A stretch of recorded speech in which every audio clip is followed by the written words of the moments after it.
السلام علیکم حضور، میرا نام لائق احمد ناصر ہے. میرا سوال ہے حضور خلیفۃ المسیح ثانی رضی اللہ تعالیٰ عنہ کو حضرت مسلم موعود رضی اللہ تعالیٰ عنہ کیوں کہا جاتا ہے؟ انہو جی.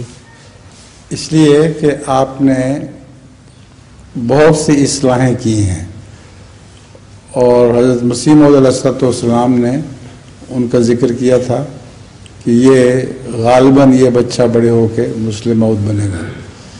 اس پہلو سے آپ دیکھ لیں جتنی مثلا تنظیمیں ہیں ہماری، ہم اس میں کوئی اضافہ نہیں کر سکتے. کتنا خدام انصار اللہ کی تنظیم ہے، خدام الحمدیہ کی تنظیم ہے، اطفال الحمدیہ کی تنظیم ہے. اور پھر حکمت کی بات یہ ہے کہ مردوں میں سے تو جو 40 سال کا ہو جائے وہ انصار اللہ میں چلا جاتا ہے، عورتیں 15 سال کے بعد وہیں رہتی ہیں، وہ کہیں انصار اللہ میں نہیں جاتی. اس کی وجہ یہ ہے کہ عورتوں کو اپنی عمر چھپانے کا شوق ہوتا ہے. اس لیے اگر ان کی بھی ایک انصار اللہ جیسی تنظیم ہوتی تو سب کو پتہ چل جاتا کہ عمر کتنی ہو گئی ہے اس کی. ٹھیک ہے.